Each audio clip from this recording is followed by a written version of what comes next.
Você já parou para se perguntar: e se o Jesus que você segue não for o Jesus da Bíblia? Parece perturbador, até ofensivo, mas a Escritura nos adverte repetidamente que falsos profetas raramente aparecem com chifres e mentiras óbvias. Em vez disso, eles distorcem a verdade apenas o suficiente para fazê-la soar reconfortante, inspiradora, até nobre, mas despojada de seu poder para salvar. O apóstolo Paulo advertiu a igreja primitiva em 2 Coríntios 11:4 que alguns viriam pregando outro Jesus, um Cristo falsificado, e que os crentes o tolerariam com demasiada facilidade. Essa advertência não foi apenas para o primeiro século, é para nós hoje. Desde o início, o povo de Deus enfrentou vozes que disfarçam um engano como revelação. O antigo Israel tinha profetas que diziam às multidões o que elas queriam ouvir: paz, paz, quando a destruição estava próxima. A igreja primitiva tinha os gnósticos, que negavam que Jesus viesse em carne. E agora, em nossa era moderna, o falso profeta nem sempre se parece com um líder de culto de olhos arregalados. Às vezes, ele usa um terno sob medida, exibe um sorriso polido e cita versículos fora de contexto com uma voz que arranca aplausos. Por que isso importa para nós? Porque o que você acredita sobre Jesus determina tudo sobre sua eternidade. Um Cristo suavizado, higienizado, um que nunca confronta o pecado, nunca chama ao arrependimento, nunca desafia sua vida, não pode salvá-lo. Ele pode inspirar, mas não pode redimir. Ele pode confortar, mas não pode transformar. O perigo é sutil. Milhões hoje pensam que estão seguindo Jesus, quando na realidade estão seguindo uma imagem moldada pela cultura, conveniência ou carisma. Então, aqui está aí a questão com a qual eu e você devemos lutar.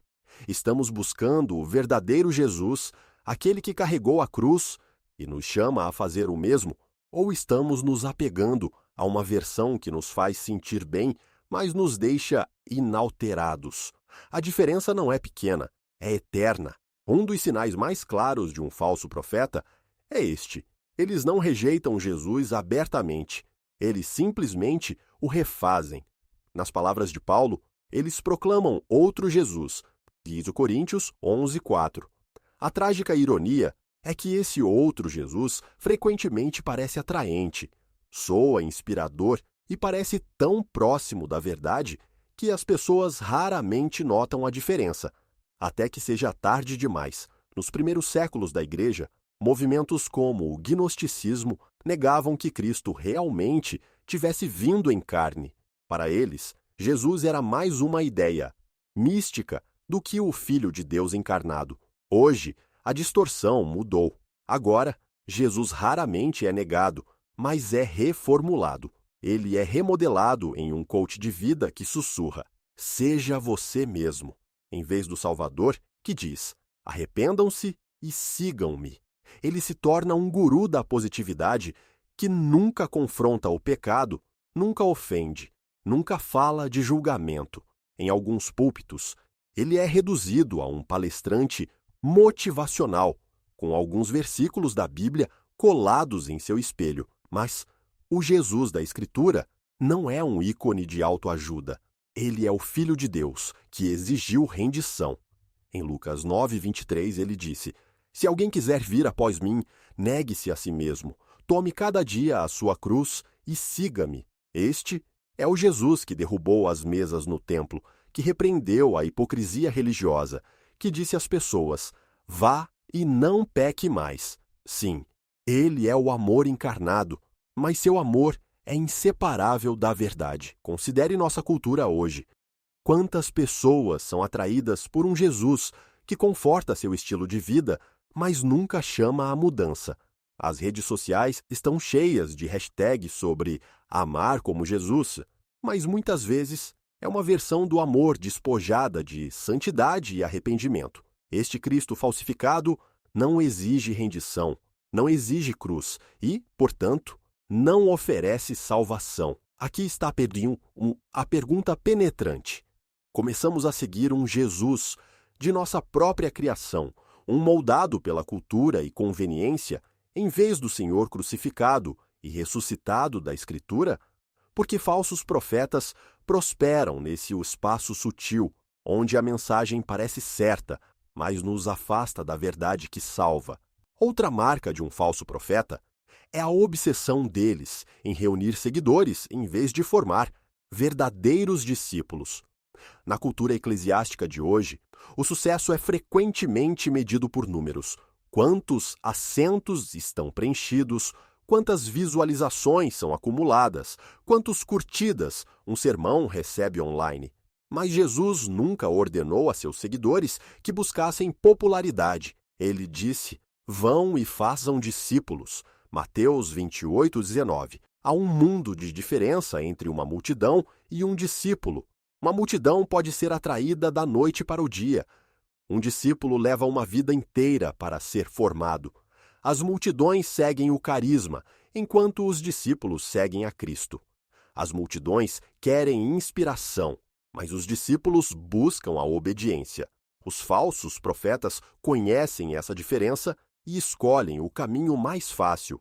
Eles divertem as massas com frases cativantes e histórias motivacionais, mas evitam a dura verdade que leva ao arrependimento e à transformação. Isso não é apenas teoria. Nós o vemos na história. As mesmas pessoas que gritaram Hosana quando Jesus entrou em Jerusalém estavam gritando Crucifica-o. Apenas dias depois, as multidões são inconstantes. Elas aplaudem quando são inspiradas, mas desaparecem quando a mensagem se torna custosa. E, no entanto, muitas igrejas modernas funcionam mais como locais de entretenimento do que como campos de treinamento para uma vida santa. Jeremias 5:31 nos adverte: "Os profetas profetizam falsamente, e o meu povo ama que seja assim." Por quê? Porque é mais fácil ouvir uma voz que nos diverte do que a um Deus que nos comanda. Os falsos profetas prosperam nesse desejo de conforto. Eles pregam crescimento pessoal sem santidade pessoal, bênção sem obediência, graça sem rendição. Mas o fruto de tal ensino é uma fé rasa. As pessoas ficam viciadas na atmosfera, as luzes, a música, a emoção, mas permanecem desarraigadas na verdade. Elas podem frequentar por anos e nunca serem confrontadas com a necessidade de se arrepender ou de carregar uma cruz. O perigo é claro. Elas pensam que estão seguindo Jesus, mas na realidade são simplesmente parte de um fã-clube. Então, devemos nos perguntar: estamos sendo entretidos ou estamos sendo equipados? Nossa igreja está produzindo fãs ou seguidores? Porque Jesus não está procurando admiradores. Ele está chamando discípulos dispostos a carregar uma cruz, mesmo quando a multidão se afasta. Talvez uma das decepções mais perigosas seja quando alguém diz com ousadia: "Deus me disse", sem nenhum fundamento na Escritura. Em nossa era digital, qualquer um com uma câmera e uma plataforma pode se proclamar profeta ou apóstolo. Eles transmitem ao vivo previsões sobre eventos mundiais, declaram visões de resultados políticos ou prometem avanços em troca de atenção e, muitas vezes, dinheiro. Mas Deus advertiu seu povo sobre isso há muito tempo. Em Jeremias 23:21, o Senhor disse: "Não enviei esses profetas, todavia eles correram com a sua mensagem. Não lhes falei, contudo, eles profetizaram." Pense nisso. Os profetas dos dias de Jeremias eram enérgicos, persuasivos, até populares, mas suas palavras não vinham de Deus. O mesmo perigo existe hoje. Confiança e carisma não são prova de autoridade divina. Uma pessoa pode parecer certa, emotiva e urgente, mas certeza sem a Escritura não é profecia, é presunção. Ezequiel 13:6 revela o cerne do problema. Dizem: "Assim diz o Senhor", quando o Senhor não os enviou, e ainda assim esperam o cumprimento de sua palavra. Observe isso. Até os próprios falsos profetas estavam apenas esperando que suas previsões se tornassem realidade. Isso não é fidelidade a Deus. Isso é apostar com o nome dele. A história nos dá exemplos sóbrios. No século XIX, inúmeras vozes proféticas previram o retorno de Cristo em datas específicas. Multidões venderam posses, subiram colinas e esperaram em vão. Seguiu-se a desilusão, mas o dano já estava feito. A fé foi abalada porque as pessoas confiaram em uma voz em vez da palavra. E hoje, o padrão se repete. As redes sociais estão cheias de influenciadores espirituais que oferecem novas revelações, mas raramente abrem uma Bíblia. O perigo para nós é sutil. Quanto mais pessoal e apaixonada uma profecia soa, mais queremos acreditar nela. Mas profetas verdadeiros não chamam atenção para si mesmos. Eles apontam as pessoas de volta ao arrependimento, obediência e a Cristo. Paulo disse sem rodeios em Gálatas 1:8. Mas ainda que nós mesmos, ou um anjo do céu, vos pregasse outro evangelho, além do que já vos pregamos, seja anátema. Então aqui está o desafio. Não se deixe deslumbrar pela entrega. Esteja ancorado na doutrina. Não se contente com Deus me disse, quando você pode se apegar a Bíblia diz. Porque se a mensagem deles não estiver enraizada na Escritura, nunca o levará para mais perto dele. Um padrão crescente na pregação moderna é a sutil troca de arrependimento por segurança. Em vez de confrontar o pecado, muitas vozes hoje oferecem estratégias de enfrentamento. Em vez da cruz, pregam o autocuidado. Em vez de transformação, promovem a autoafirmação. Na superfície, parece reconfortante. Afinal, quem não quer encorajamento em um mundo exausto?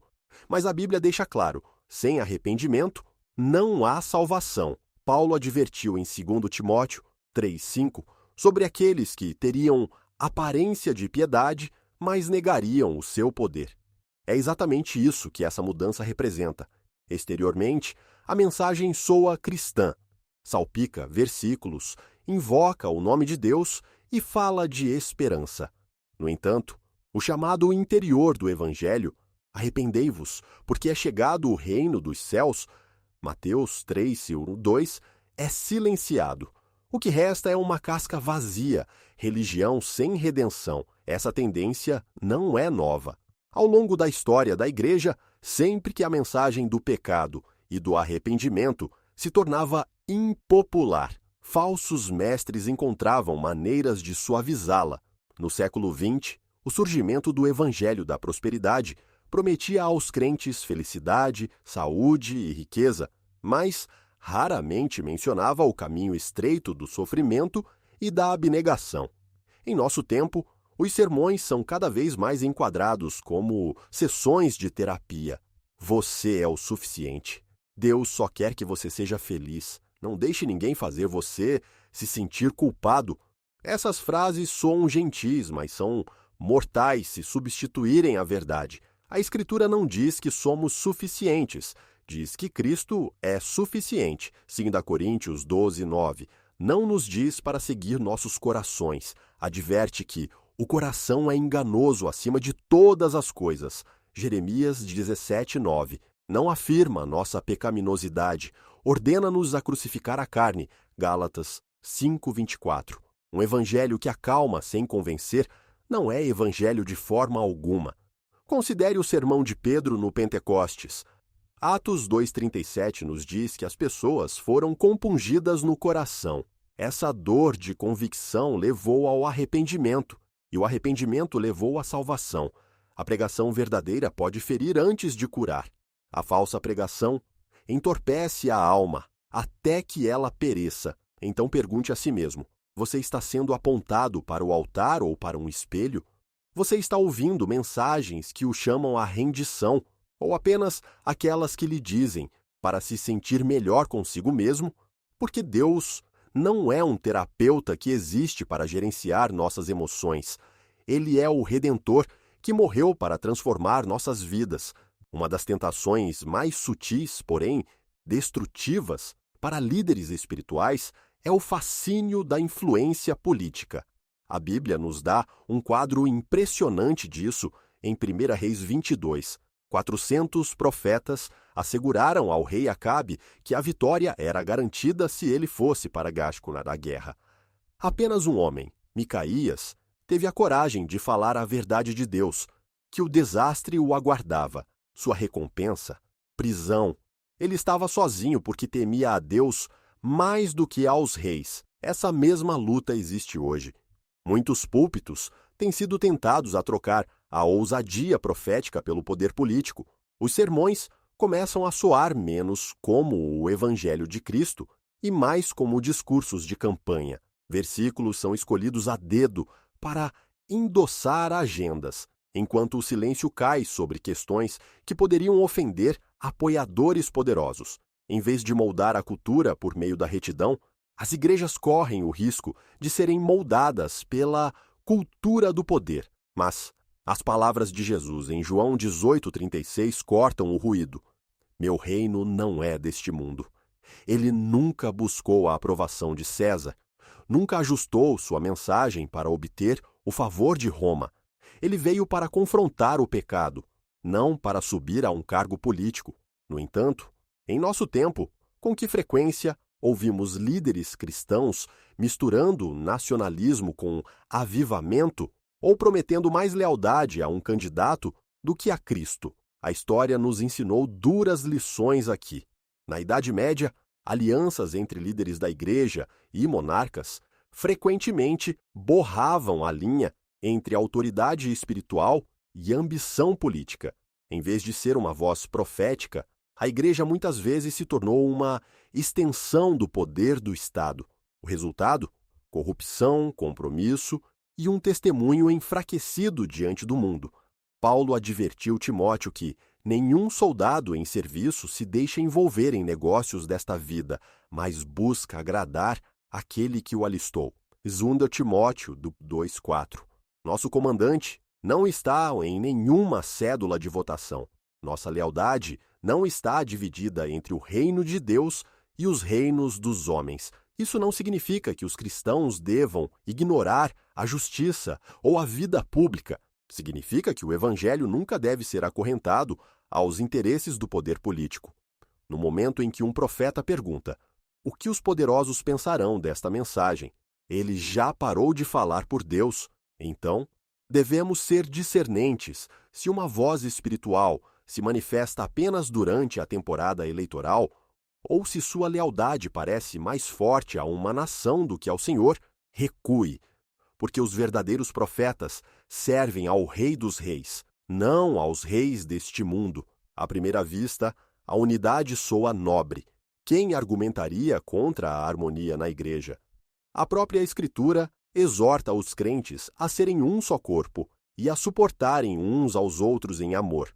Mas falsos profetas frequentemente distorcem esse mandamento, transformando-o em arma. Eles invocam a unidade não para preservar a verdade, mas para silenciá-la. Quando a unidade é usada como desculpa para evitar conversas difíceis, para contornar doutrinas desconfortáveis ou para dispensar a correção bíblica, ela se torna perigosa. O padrão é sutil. Um pregador diz: não vamos nos dividir por questões secundárias. Outro insiste: a doutrina divide, o amor une. Lentamente, as arestas afiadas da verdade são embotadas. O pecado é deixado sem desafio em nome da paz. As convicções são rotuladas de legalistas ou julgadoras. O resultado é uma comunidade que se sente acolhedora e aceitadora, mas onde a verdade foi silenciosamente sacrificada no altar da união. No entanto, a Bíblia nunca ordena a unidade às custas da verdade. Efésios 4,15 nos lembra de falar a verdade em amor. Verdade e amor não são opostos, são inseparáveis. Sem verdade, a unidade não é nada mais do que compromisso. Sem amor, a verdade se torna dura. Mas quando caminham de mãos dadas, a igreja se fortalece. Considere os exemplos da Escritura. Paulo confrontou Pedro publicamente em Antioquia quando as ações de Pedro traíram o Evangelho. Gálatas 2:11. Imagine se Paulo tivesse escolhido a paz em vez da verdade. Uma igreja inteira poderia ter sido desviada. João advertiu contra aqueles que negavam a encarnação de Cristo. João 1:7. Se ele tivesse permanecido em silêncio por causa da harmonia, o erro teria se espalhado sem controle. Até o próprio Jesus derrubou as mesas no templo, perturbando a falsa paz da corrupção religiosa. A história também nos mostra o custo da falsa unidade. Em tempos em que a igreja escolheu o silêncio para preservar a influência, muitas vezes perdeu sua voz profética. Desde compromissos políticos em igrejas estatais até movimentos modernos que diluem a doutrina em nome da inclusividade, o resultado é sempre o mesmo. Uma fé que parece amigável, mas carece de poder. Então aqui está o chamado. Teste a mensagem. Ela se alinha com a Escritura ou apenas com as conveniências sociais? Guarde seu coração. Você está sendo moldado pela convicção ou pela conveniência? Porque nem todo aquele que prega a unidade está promovendo a paz. Alguns estão promovendo a paz com o pecado. E a paz com o pecado não é paz alguma, é traição. Talvez a tática mais devastadora dos falsos profetas não seja a negação explícita do Evangelho, mas a sua diluição. Eles oferecem uma meia-verdade empacotada como a mensagem completa. Ela parece edificante, soa espiritual, mas remove a urgência do pecado, o peso do arrependimento e a realidade da cruz. Paulo declarou em Atos 20:27, porque não me esquivei de vos anunciar todo o desígnio de Deus. No entanto, hoje, muitos púlpitos recuam, oferecendo apenas as partes do Evangelho que arrancam aplausos. Isso não é novo. Nos dias de Jeremias, os profetas clamavam, paz, paz, quando a destruição estava à porta. Jeremias 6:14. O povo amava isso porque acalmava seus medos, mas não era a verdade. E hoje, inúmeros sermões prometem propósito, positividade e autoempoderamento, enquanto evitam cuidadosamente palavras como pecado, ira, julgamento ou inferno. Em vez de tome a sua cruz, a mensagem é siga seus sonhos. Em vez de morra para si mesmo, é acredite em si mesmo. O resultado? Congregações cheias de pessoas inspiradas que nunca foram verdadeiramente convertidas. O perigo é que um evangelho despojado de arrependimento não pode salvar, pode inspirar, mas não pode transformar. Pode fazer uma plataforma crescer, mas nunca fará o reino de Deus crescer. Quando as igrejas abraçam valores culturais em detrimento da convicção bíblica, elas perdem sua voz profética. Romanos 12:2 nos adverte: não vos conformeis com este século, mas transformai-vos pela renovação da vossa mente. Contudo, os falsos profetas fazem o oposto. Eles se conformam à cultura e batizam o compromisso com uma linguagem espiritual. A história ecoa essa advertência. Nos séculos 19 e 20, alguns movimentos cristãos ajustaram suas doutrinas para se adequar às marés culturais, minimizando a autoridade bíblica para permanecer socialmente relevantes. A consequência? Uma fé enfraquecida que se misturou com o mundo em vez de se opor a ele. Hoje a mesma tentação persiste. Sermões evitam confrontar ídolos culturais, casamento, sexualidade, ganância, orgulho, escolhendo em vez disso a linguagem segura do encorajamento. Mas um evangelho que nunca ofende não é o evangelho de Cristo. O verdadeiro evangelho conforta os quebrantados, mas também convence o pecador. Ele cura, mas somente depois de ferir. Ele promete esperança eterna, mas somente através de uma porta estreita. Então devemos perguntar: o ensino que você segue confronta a cultura ou se conforma a ela? Ele o chama à santidade ou apenas o incentiva a se comprometer? Porque o silêncio sobre o pecado é tão destrutivo quanto o engano aberto. E se perdermos a plenitude da mensagem de Cristo, perderemos o próprio poder que salva. Desde o início da Escritura até este exato momento, os falsos profetas seguiram a mesma estratégia. Distorcem a imagem de Cristo, reúnem multidões, em vez de discípulos, afirmam falar por Deus sem sua autoridade, acalmam em vez de chamar ao arrependimento, comprometem a verdade por poder, usam a unidade como arma para silenciar a convicção e diluem o Evangelho até que perca seu poder salvador. Métodos diferentes, mesmo resultado, almas desviadas. É por isso que as advertências da Bíblia são tão urgentes. O próprio Jesus disse em Mateus 7,15: Acautelai-vos dos falsos profetas, que vêm a vós em vestes de ovelha, mas interiormente são lobos vorazes. Eles raramente se anunciam, vêm com sorrisos, eloquência e até versículos da Bíblia, mas a mensagem deles é projetada para desviar os corações do caminho estreito que leva à vida. Então, o que isso significa para nós? Significa que o discernimento não é opcional, é essencial. Devemos conhecer profundamente a palavra, porque a familiaridade com a Escritura é nosso maior escudo contra o engano. Devemos perguntar: essa mensagem me chama a Cristo ou a uma personalidade? Ela me leva ao arrependimento e à obediência, ou apenas à afirmação e ao conforto? A verdade é que essa batalha não é sobre vencer discussões, é sobre guardar almas, a sua, a da sua família, a da sua comunidade. E a boa notícia é esta: embora os falsos profetas surjam, eles não têm a palavra final. Jesus prometeu que sua igreja permanecerá, porque é edificada sobre a rocha da verdade. Mateus 16:18.